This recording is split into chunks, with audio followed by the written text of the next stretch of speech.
Hello, and welcome to our discussion of theories and approaches in the exploration of second language acquisition. There are at least 40 second language acquisition theories and theorists, and as many teaching approaches that emerged from them. Here we see a summary of the main theories and theorists from the 1940s, 1960s, through the 1990s.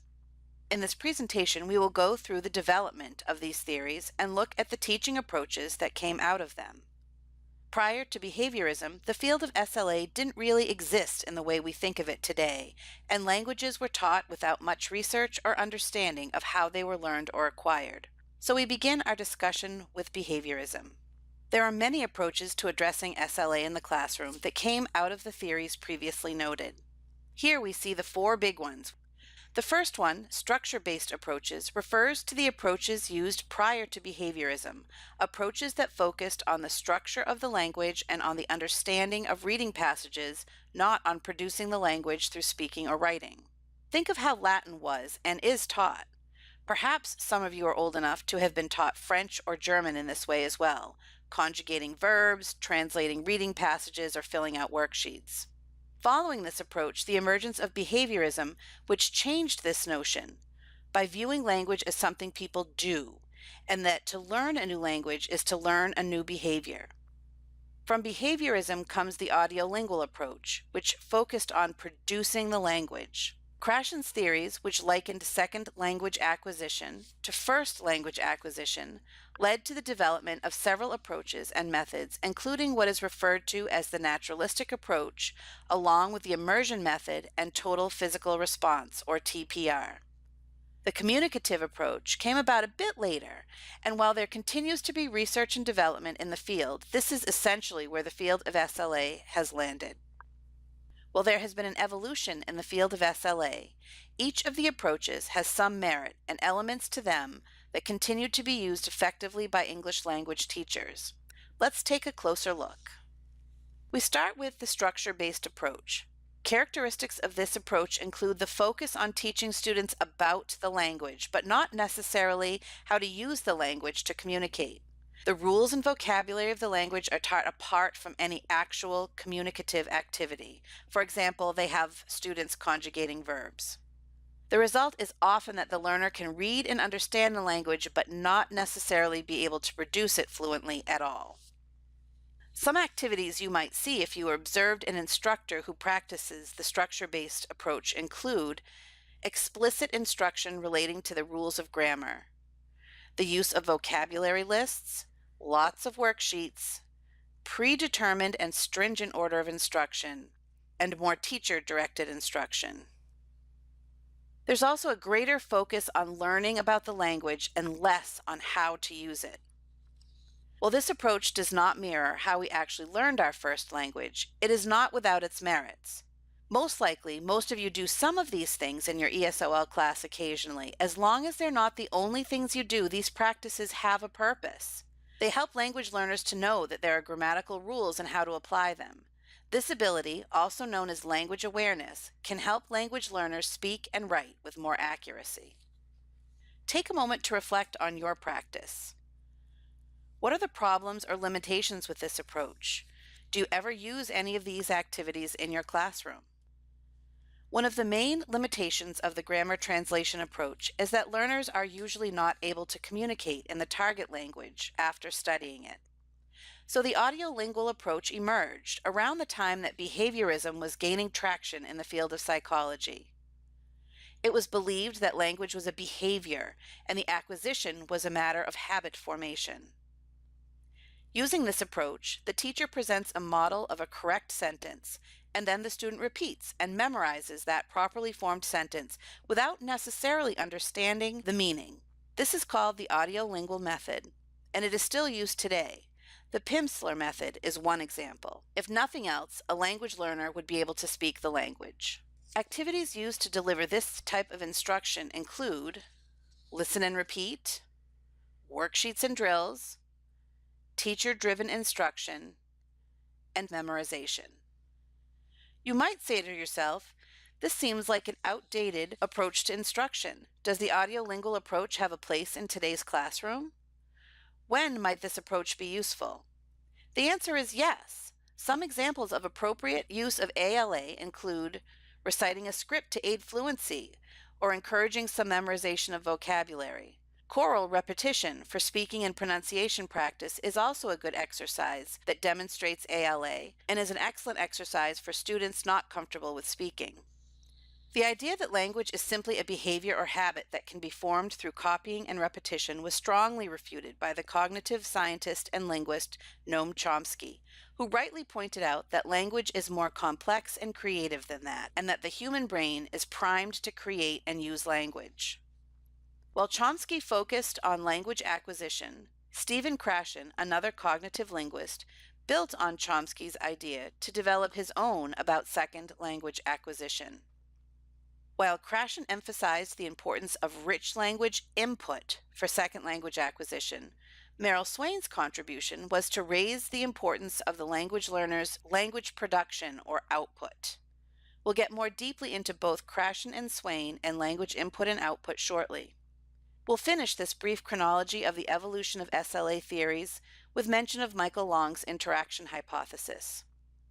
Largely in response to cognitivism and its focus on the internal workings of the language learner's brain, the branch of psychology and subsequently linguistics emerged that focused on the importance of interaction in second language acquisition. You may have heard of the socio-cultural psychologist Vygotsky, who emphasized the importance of human interaction in first language acquisition. Long built on Vygotsky's idea for second language acquisition. Let's talk for a moment about Stephen Krashen. Dr. Stephen Krashen is most closely associated with the naturalistic approach, which comes from the idea that acquiring second language is like acquiring a first language if certain conditions are met. Krashen actually had several hypotheses, three of which we are going to touch upon today: comprehensible input, affective filter, and learning versus acquisition. Are these terms familiar? Let's take a look at them together. The crux of his input hypothesis is that first and second language learners require plenty of comprehensible language input. When you consider language input, think about how a child acquires his or her first language. There is a lot of language coming that child's way, and the speakers of that language generally modify it so that the child can comprehend it. This opened the minds of teachers in the field to come up with strategies for modeling language and talking to students in a way and at a level that would make it easier for them to understand and follow along. Comprehensible input is the key.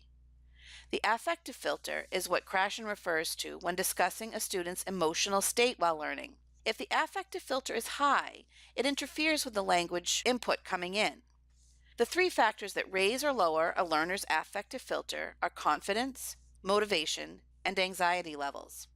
Most teachers know this intuitively, but Krashen identified these three areas, reminding teachers to create a relaxed atmosphere in their classroom, but also to help learners experience enough success to have self-confidence and target instruction to learner goals so they are motivated to learn. Krashen also made the distinction between language learning and language acquisition. Language learning is thinking about the language, whereas acquisition is using the language. These three hypotheses had a big influence on the field of SLA, TESOL, applied linguistics, and continue to do so today. Can you think of an example of how you are already putting some of Krashen's theories into practice? For our first virtual session together, jot down some notes, comments, or questions about any of Krashen's theories. We will have time for discussion when we are together. As mentioned earlier, the naturalistic approach also emerged from Krashen's ideas. Authentic interaction is needed for the naturalistic approach to be successful. Look back at the standard and its emphasis on authentic interaction as well. Naturalistic implies immersion in the second language. Language is acquired gradually through immersion with native speakers as their learners' needs demand. The language input learners hear must be comprehensible, relevant to context, and repeated as needed. Let's think back to first language learning and what research indicates. As a child, how do we learn our first language? Are we conjugating verbs and identifying tenses? The answer is no, naturally. Language learning starts when we are infants. Some examples of the ways in which language develops: children are surrounded by the language. They hear a great deal of speaking before they ever try to speak themselves. Their skills appear very gradually over time. Sounds, words, and meanings begin to emerge. Once they begin to interact with parents, siblings, and others, the baby's brain begins to pick up on patterns. They connect specific words to facial expressions and model their use from those around them. They receive feedback and begin to put specific words in context. They then begin to experiment. Mistakes are often made without correction. People sometimes laugh and even think this is cute. Fluent speakers may adjust their own language so they can better understand. They quickly learn to use their language skills to express their needs and make sense of the world. There is no one handing them worksheets or explaining grammar rules. By the age of 3, language is being used fluently. This is the natural way that children learn a language, the naturalistic theory, and has implications for second language learning and instruction as well. What may make the naturalistic approach difficult for our students? Is the naturalistic approach enough? Is immersion alone enough? Is complete immersion even possible for our students? The reality is, class time is not enough. Children take years to acquire their first language. There is not enough exposure or intensity of exposure to acquire fluency with immersion alone. Adults are not able to duplicate the exact natural acquisition of a child due to physiological differences. Children use a neurological pathway, whereas adults are using a cognitive one. Adults benefit from instruction that does point out language patterns, for example.